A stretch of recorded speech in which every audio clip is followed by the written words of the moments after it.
Hi ಎಲ್ರಿಗೂ ನಮಸ್ಕಾರ. ಪುಷ್ಪ ಚಿರಾಗ್ ಚಾನಲ್ಗೆ ಸ್ವಾಗತ. ನಮಗೆ ಬೇಜಾರಾದಾಗ ನಾವೇನು ಮಾಡಬೇಕು ಅಂತ ನಾನು ಇವತ್ತು ಹೇಳ್ಕೊಡ್ತಾ ಇದ್ದೀನಿ ಕೇಳಿ. ತುಂಬ ಬೇಜಾರಾಗಿರ್ತೀವಿ. ಬೇಜಾರಾದಾಗ ನಾವು ಏನು ಮಾಡಬೇಕು, ಬೇಜಾರುಗಬೇಕು ಅಂದರೆ ಇದಕ್ಕೆ ಇರೋಂಥ ಪರಿಹಾರ ಏನು ಅನ್ನೋದನ್ನ ನಾನು ಇವತ್ತು ನನ್ನ ವೀಡಿಯೋದಲ್ಲಿ ತಿಳಿಸ್ಕೊಡ್ತೀನಿ. ಹೊಸೊಬ್ರು ಯಾರಾದರೂ ನನ್ನ ಚಾನಲ್ನ ನೋಡ್ತಾ ಇದ್ದರೆ ದಯವಿಟ್ಟು ಸಬ್ಸ್ಕ್ರೈಬ್ ಆಗಿ ಬೆಲ್ ಐಕನ್ ಅಂತ ಇರುತ್ತಲ್ಲ, ಅದನ್ನು ಕ್ಲಿಕ್ ಮಾಡಿ. ನಾನು ಹಾಕೋ ಪ್ರತಿಯೊಂದು ವೀಡಿಯೋ ಮೆಸೇಜ್ ಕೂಡ ನಿಮಗೆ ನೋಟಿಫಿಕೇಷನ್ ಬರ್ತಾ ಇರುತ್ತೆ.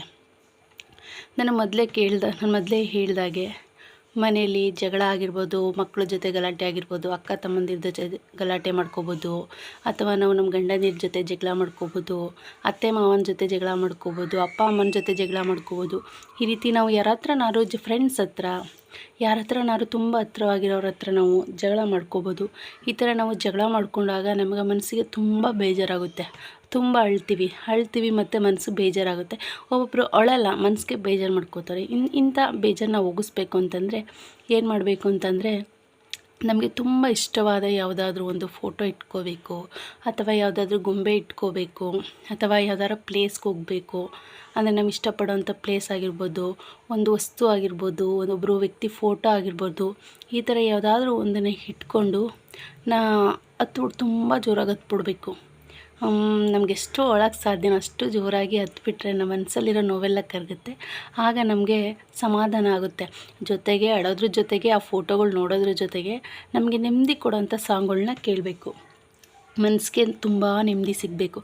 ಆ ಸಾಂಗ್ಗಳು ಕೇಳ್ತಾ ಇದ್ದರೆ ಮನಸ್ಸಲ್ಲಿರೋ ನೋವೆಲ್ಲ ಹೋಗ್ಬಿಟ್ಟು ನಮ್ಮಲ್ಲಿ ಹೊಸ ಚೇತರಿಕೆ ಬರಬೇಕು. ಆ ಥರ ಅಂದರೆ ಇವಾಗ ನಾವು ತುಂಬ ಏನಾದ್ರು ಒಂದು ಜಗಳ ಆಗಿ ತುಂಬ ನೋವು ಪಡ್ತಾ ಇರ್ತೀವಿ, ಅಥವಾ ಯಾವ್ದಾದ್ರು ಒಂದು ವಸ್ತು ಕಳ್ಕೊಂಡು ನೋವು ಪಡ್ತಾ ಇರ್ತೀವಿ.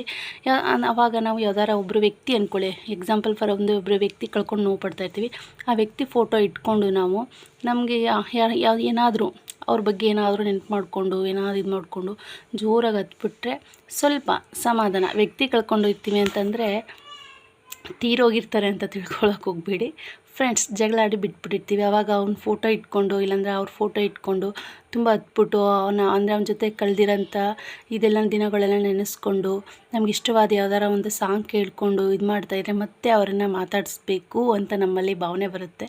ಆವಾಗ ನಾವೇ ಹೋಗಿ ಮಾತಾಡ್ಸ್ಕೊತೀವಿ, ಆಯಿತಾ. ಈ ರೀತಿ ಯಾರೇ ಜೊತೆ ಜಗಳ ಆಡಿದ್ರು ಕೂಡ ಅಷ್ಟೇ, ನಮಗೆ ಅವ್ರನ್ನ ಮಾತಾಡಿಸ್ಬೇಕು. ಈ ಥರ ಹಳೆ ನೆನಪುಗಳೆಲ್ಲನೂ ನಾವು ನೆನೆಸ್ಕೊಂಡ್ರೆ ಇವ್ರನ್ನ ಬಿಡೋಕ್ಕಾಗಲ್ಲ, ಮಾತಾಡಿಸ್ಬೇಕು ಅಂತ ಅನಿಸುತ್ತೆ. ಆವಾಗ ಹೋಗಿ ನಾವೇ ಮಾತಾಡ್ಸ್ಕೊತೀವಿ. ಆವಾಗ ಮನಸ್ಸಿಗೆ ಸಮಾಧಾನ ಅನ್ನೋದು ಸಿಗುತ್ತೆ. ಹಾಗೆ ನನಗೆ ಗೊತ್ತಿರೋ ಅಂಥ ಒಂದು ಟಿಪ್ಸ್ ಹೇಳಿದ್ದೀನಿ.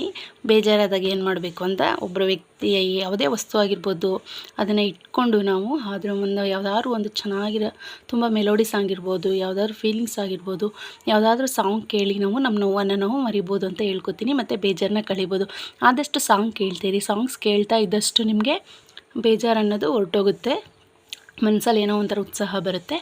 ಇದ್ರ ಜೊತೆಗೆ ನಾನು ಹೇಳಿದ್ದೀನಿ, ನಿಮ್ಮ ಯಾವ ಥರ ಬೇಜಾರನ್ನ ನೀವು ಕಳಿತೀರಾ, ನಿಮಗೆ ಬೇಜಾರಾದಾಗ ನೀವೇನು ಮಾಡ್ತೀರಾ ಅನ್ನೋದನ್ನ ನನಗೆ ಕಮೆಂಟ್ಸ್ ಮುಖಾಂತರ ತಿಳಿಸ್ಕೊಡಿ ಅಂತ ಕೇಳ್ತಾ ಇದ್ದೀನಿ.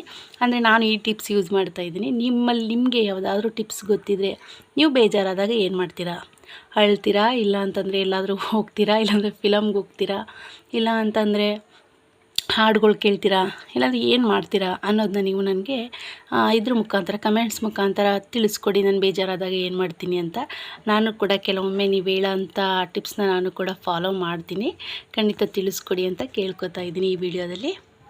ಈ ವಿಡಿಯೋ ನಿಮಗೆ ಇಷ್ಟ ಆಗಿದ್ದರೆ ದಯವಿಟ್ಟು ನನ್ನ ಚಾನಲ್ನ ಸಬ್ಸ್ಕ್ರೈಬ್ ಆಗಿ, ಲೈಕ್ ಮಾಡಿ, ಶೇರ್ ಮಾಡಿ, ಕಮೆಂಟ್ಸ್ ಮಾಡಿ ಅಂತ ತಿಳಿಸ್ಕೊಡ್ತಾ ಇದ್ದೀನಿ. ಧನ್ಯವಾದಗಳು.